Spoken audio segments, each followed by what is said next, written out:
I never thought my own father would choose someone else over his own family. But there I was, halfway across the world, stranded in a country I barely knew, lying awake on a hard couch that smelled like mildew, wondering how much lower we could sink before he finally cared. The worst part? He was just down the street, living in a filthy, broken-down house with cracked walls and barely working plumbing, all because that's where his mother wanted him to be. Not with us, not with his wife or children, with her. This trip was supposed to be different.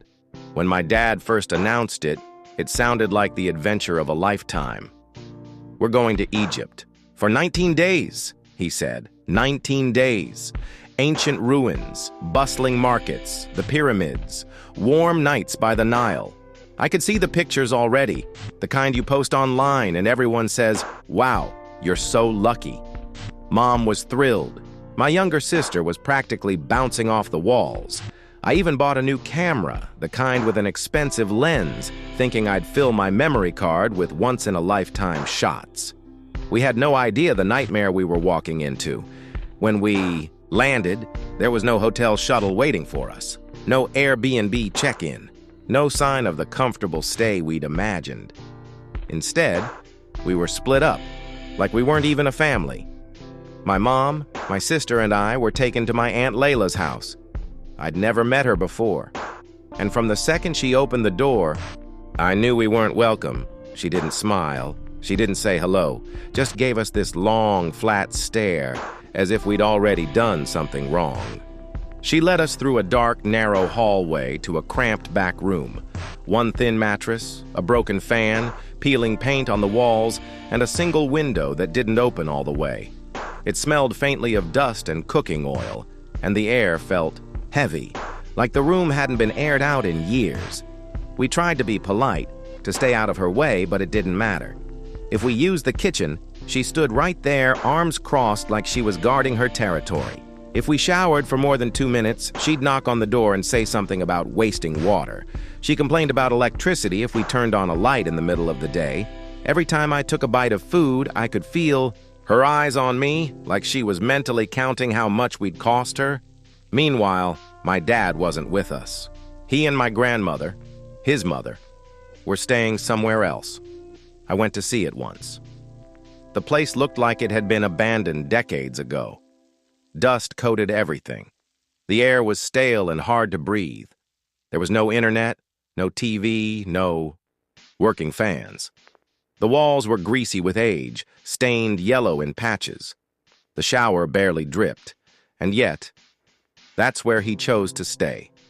I asked him, point blank, "Why are we even here? Why can't we just get a hotel?" He didn't hesitate. "Because it would upset your grandmother." I just stared at him. "Upset her? Dad, Mom is miserable. We're miserable. You call this a family trip?" He shrugged. "It's not that bad." But it was that bad. Every day was a countdown to bedtime, and every night was a struggle to sleep in that suffocating little room at my aunt's. Mom was snapping at everyone. My sister kept crying, and the more I tried to talk to my dad, the more he dismissed me. Then came the night everything broke. Mom had just gotten into another argument with Aunt Layla. This time it was about making tea too late at night.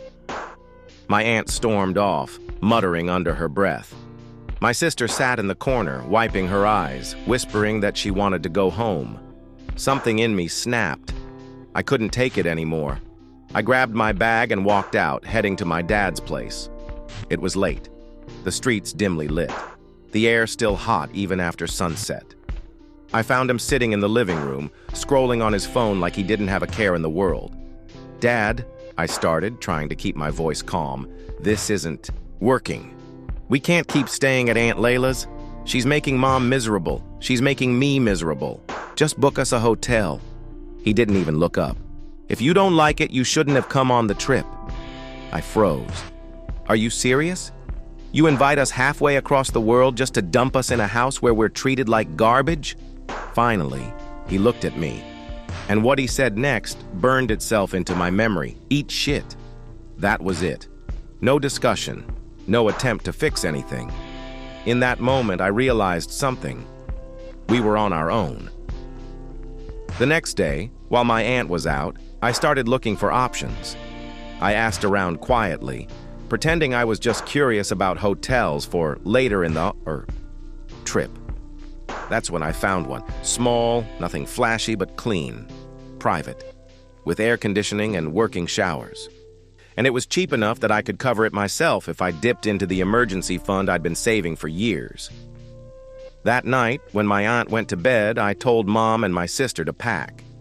Mom hesitated, worried about causing drama. But I told her, the drama's already here. We're just leaving it behind. We moved like shadows, stuffing our things into our bags without a sound. My heart was pounding so hard, I thought she might hear it from her bedroom. Once we stepped outside, the air felt cooler, lighter. We dragged our bags down the street until we could catch a cab. I kept looking over my shoulder, half expecting my dad to appear and demand we stop. When we got to the hotel, it felt like another world.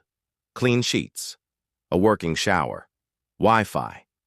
We just stood there in the room for a moment, stunned, like we couldn't believe we'd actually done it. Then my sister jumped onto one of the beds, laughing for the first time in days. The next morning, my phone exploded with missed calls and messages. From my dad. "Where are you? You're embarrassing me. How dare you leave your aunt's house without permission?" I didn't answer. We spent the rest of the trip on our terms. We went to the markets. We saw the pyramids.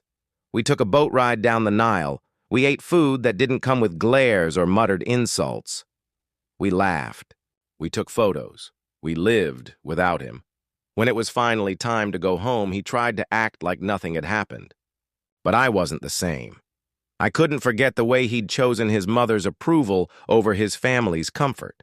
I couldn't forget how quickly he'd told me to eat shit instead of helping us. That trip was supposed to be about family, about making memories. And in a way, it was. Just not the kind he'd imagined. Because I learned something important on that trip. You don't have to wait for someone to care enough to save you. Sometimes you have to save yourself. And we did.